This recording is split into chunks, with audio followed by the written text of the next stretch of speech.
A warm welcome for joining me this morning on this important topic of examination of the neck and especially thyroid.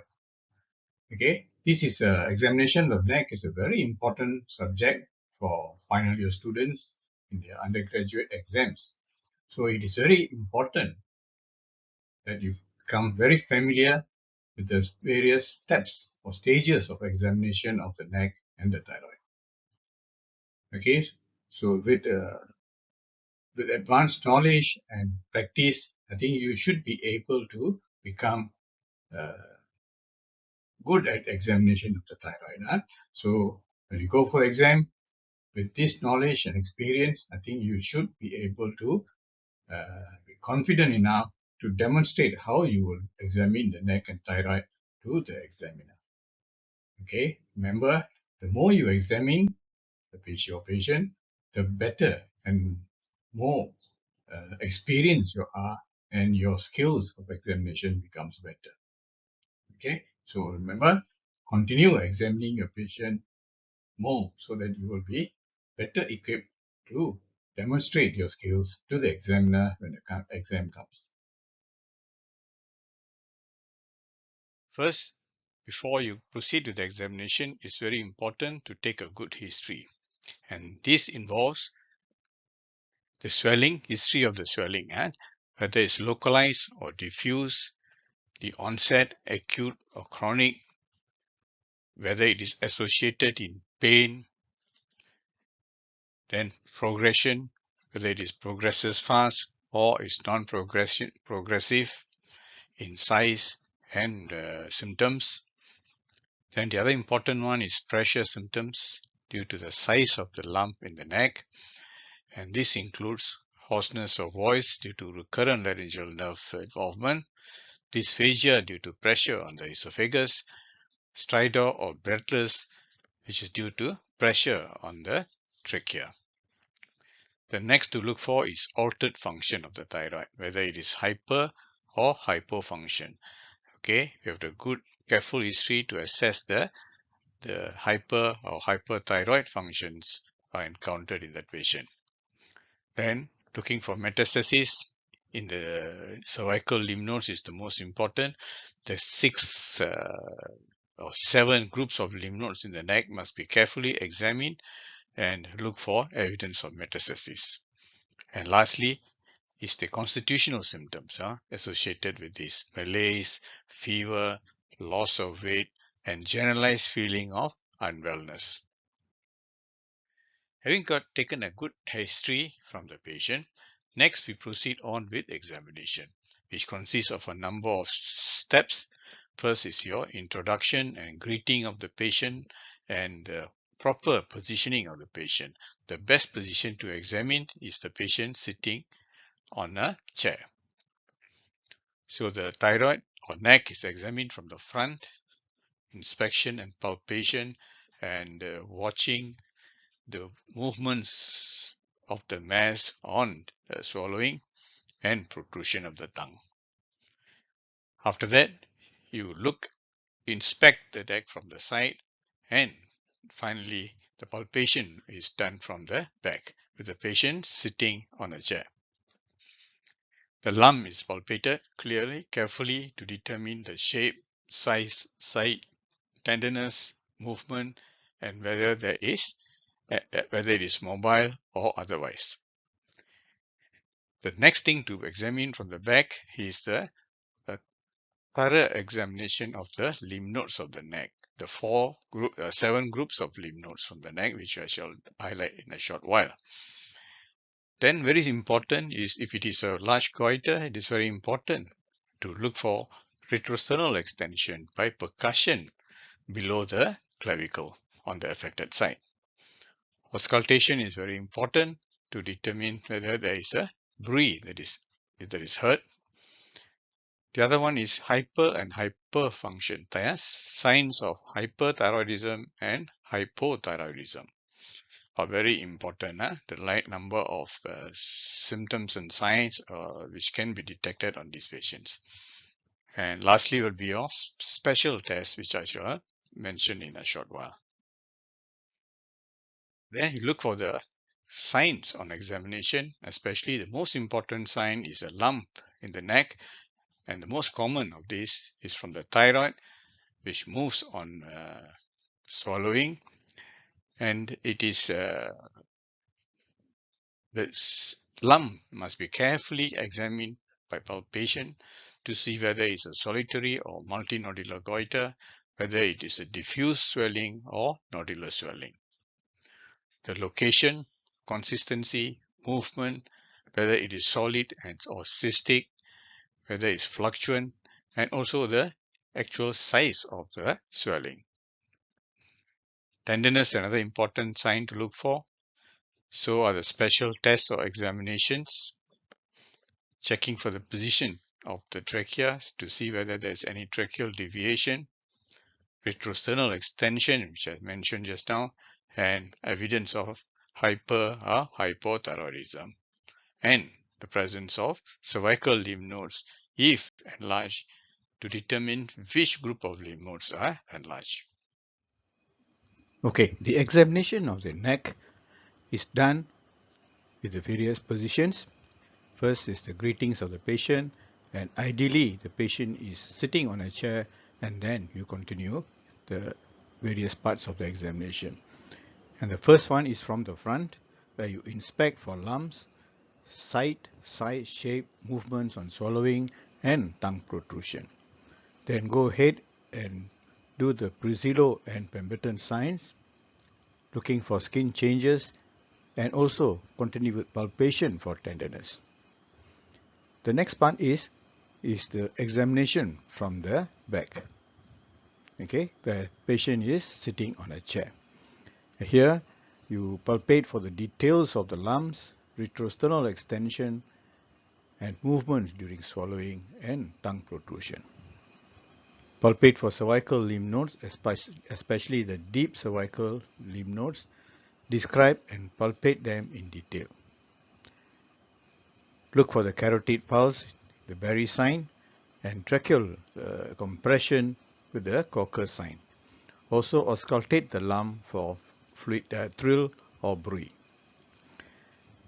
After this, you come back to the front again, where you check for the position of the trachea, whether it is central, and percuss for retrosternal extension of the goiter. And then look for signs of hyper and hypothyroidism, and carry out the special tests in the patient for thyroid. After doing this, you come to a summary of the physical findings, okay, and then coming to the possible diagnosis, provisional and differential diagnosis, justifying you with the necessary signs that you detect in the patient. Okay, here we have some pictures to show you the examination of the neck and the thyroid. Here, examination from the front. Again, from the front, another view to examine the various aspects of the neck. Okay, here the front, and this is basically looking for the cervical lymph nodes, the 7 groups of cervical lymph nodes. And this again, examination from the back. The palpating the thyroid on both sides and the cervical lymph nodes with the trachea. This is another picture showing you the examination of the trachea, location of the trachea, okay, determining the position of the trachea. The trachea should be in a straight line in the midline of the neck, okay, continuation from the thyroid cartilage here, okay. This is a central located trachea. Here there's a deviation of the trachea to the left, and here the trachea is deviated to the right. So there's a gap between on the affected side. Okay, this is another way to show you the demonstration of the tracheal deviation. Okay, this slide summarizes what I've been telling all this while. Inspection of the neck from the front, the various aspects of the examination. This one, examination from the back, and this is looking for the palpation for tracheal deviation, which is done from the back. Okay, here it shows the patient sitting on a chair, with the examiner standing at the back. Okay, so when you examine, these are the structures you have to look for. Okay, you got your larynx here, thyroid, right lobe, left lobe. There's a nodule in the thyroid here, and this is the trachea. The various steps in the thyroid examination include first, inspection of the neck from the front and the back, next, testing the movement with swallowing, ask the patient to swallow, palpate the neck from the back, flexing the neck slightly to reveal the gland more prominently. Palpate both sides, both lobes of the thyroid and the rest of the neck for lymph nodes. Then the additional tests which I mentioned just now should be looked for. Then look for general and peripheral signs of hyper or hypofunction of the thyroid, and especially look for high signs of thyrotoxicosis. Next, we come to the special tests for thyroid lumps or goiter, which include the Pizzilos method for short necks, Pemberton sign, where you raise up the arm and the face get congested. Berry sign is the involvement of the carotid pulse. Cocker sign, involvement or pressure on the trachea leading to stridor. Leahy's method is used to examine each individual lobe of the thyroid. The Kryle's method, where small lumps can be palpated using pressure on the thumb on the gland. And also look for Horner syndrome, which includes meiosis, ptosis, anhidrosis, and enophthalmos, retraction of the eyeballs. Okay, these are some of the special tests which I mentioned.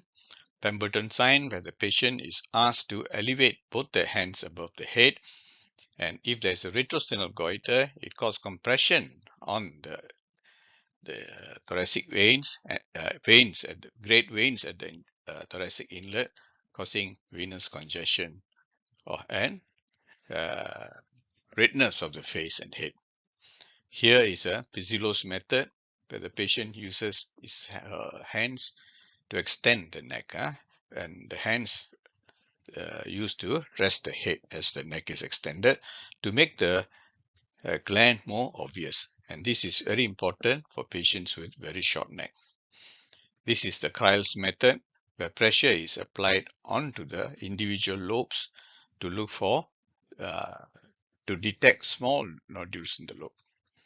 And here is the Cocker's test, where pressure on the nodule from the thyroid may result in stridor due to compression of the trachea.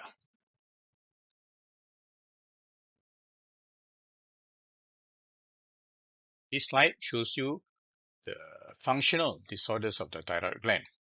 It can be hypofunctional or hypothyroidism, or hyperthyroidism due to either this decrease or increase thyroid hormones.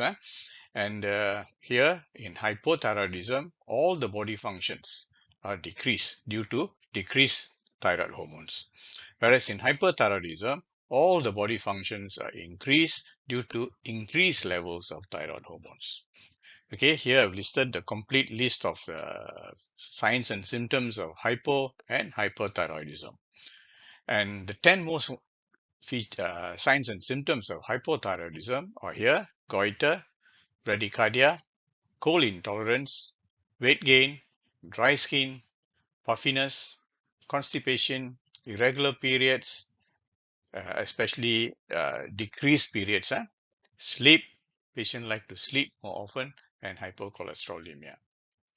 Whereas in hyperthyroidism, it's the bulging of the eyes and other eye signs associated with hyperthyroidism, goiter, palpitations, tremors, heat intolerance, sleep problems. Patient usually unable to sleep, has got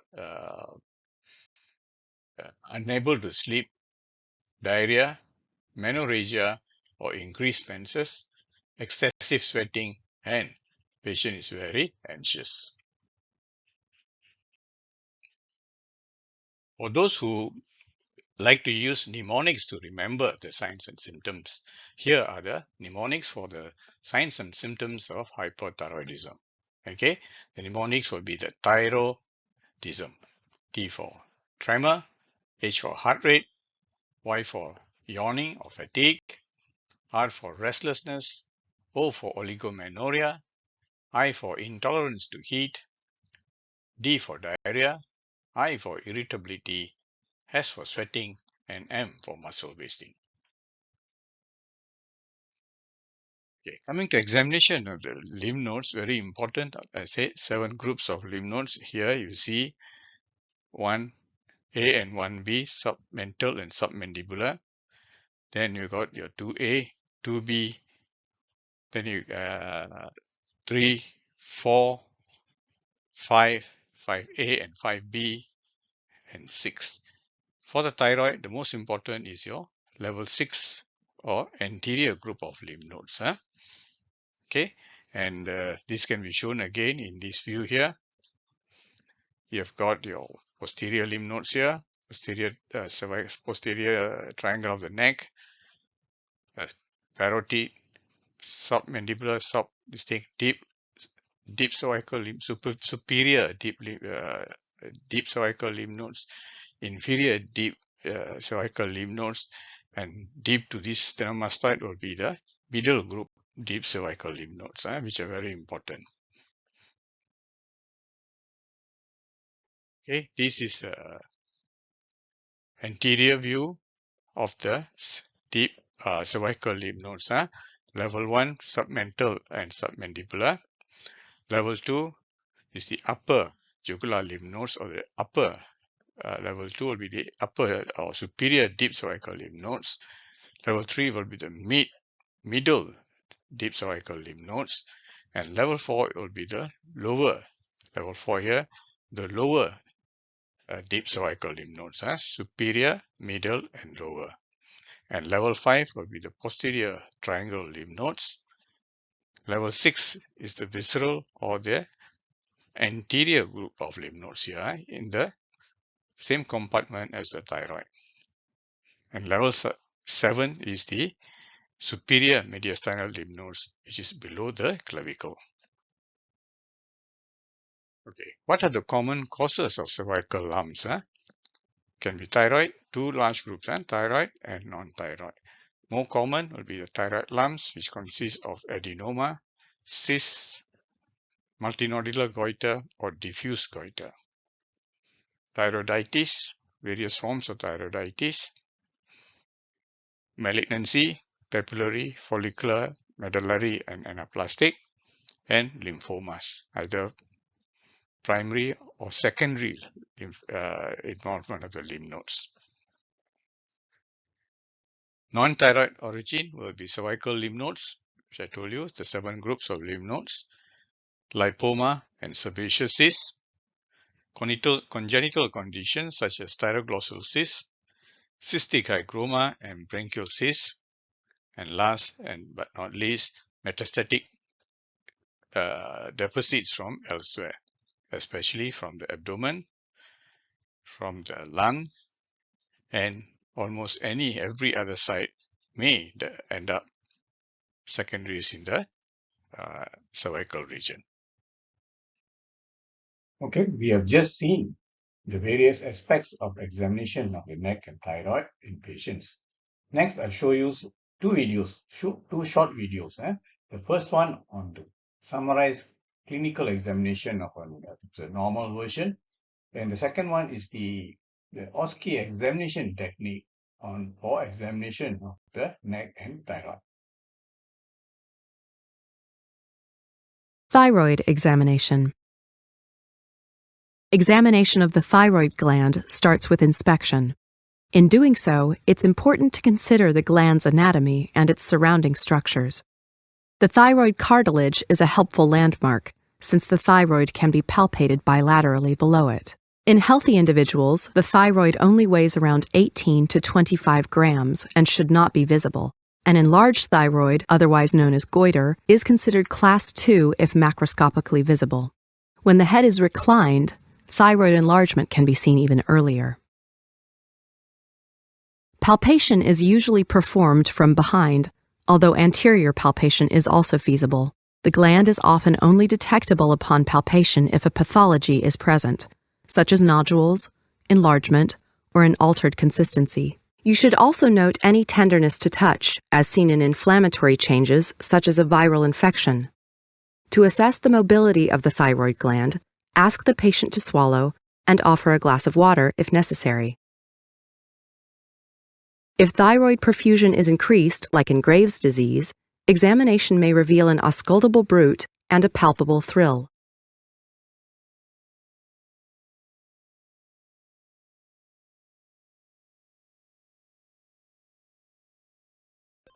Okay, in this slide demonstrates the examination of the thyroid as required in the OSCE examination. Hello there, my name's Andrew. I'm one of the final year medical students. Could I confirm your name and age, please? Hi, I'm Simon and I'm 24 years old. Nice to meet you, Simon. Today I've been asked to examine the thyroid gland in your neck. Would that be okay? That's fine. This will just involve me generally inspecting, then I'll move in closer to the neck to have a closer look, and then have a feel of the neck as well. Is that alright? Sure. That's great. Are you comfortable where you are? Yeah. Fantastic. We'll start.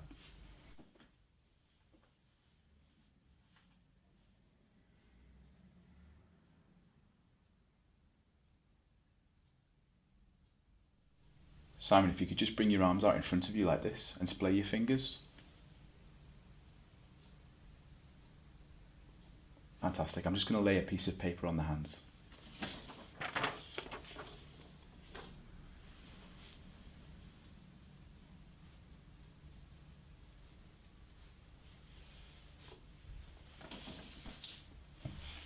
If you could turn your hands over for me.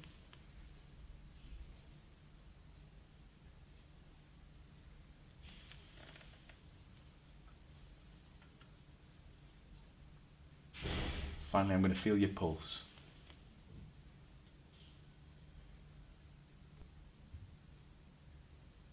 Thank you.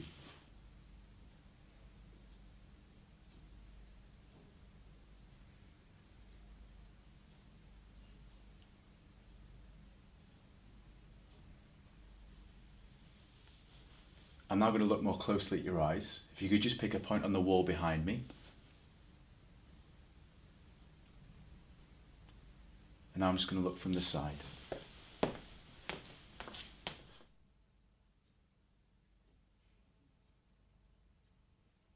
And I'll now look from behind.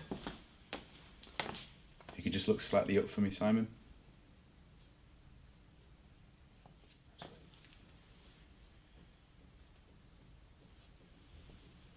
We're just going to do some movements of your eye now, Simon.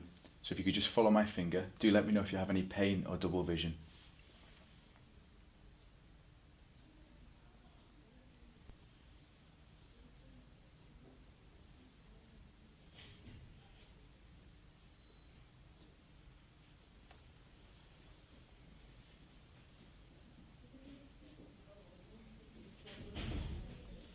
That's great. Again, if you could keep your head still and follow my finger for me.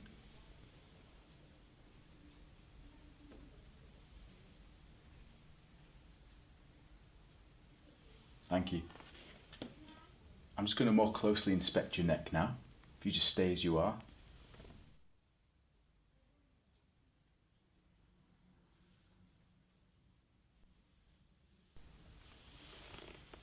And if you could just take a sip of this water and hold it in your mouth. And swallow. Fantastic, Simon. If you could just stick your tongue out now. I'm now just going to feel your neck as well.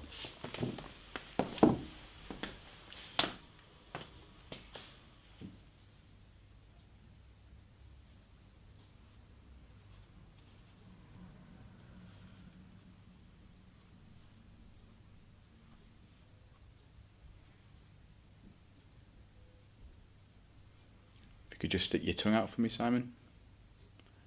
That's great. And if you could just take a sip of the water for me. And swallow.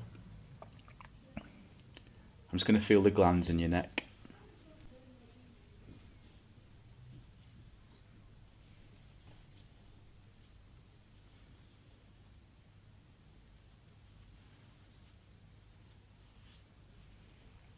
Fantastic, thank you. I'm now going to feel your windpipe. It might be a little bit uncomfortable.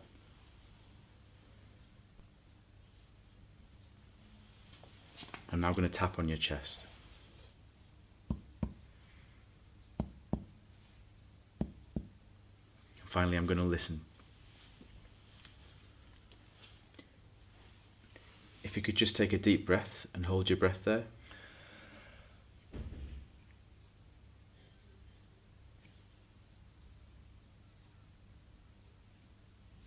And breathe normally. Simon, I'd just like to finish with some special tests. So we're going to start with the reflexes in your arms. If you could just relax your arms on your lap like this with your palms facing to the ceiling.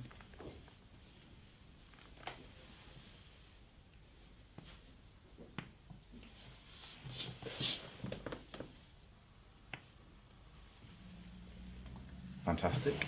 I'd just like to look at your shins, if you wouldn't mind rolling your trousers up for me. Sure.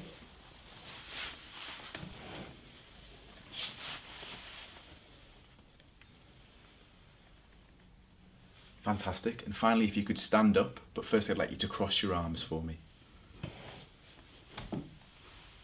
And relax. This completes the examination. Thank you very much. Today I examined Simon Sayers, who's 24 years old. On general inspection, he had a fine tremor of his outstretched hands, but there were no other peripheral stigmata of thyroid disease. There was no evidence of thyroid eye disease and no goiter. To complete my examination, I'd like to do some blood tests and look specifically at the T4 and TSH levels.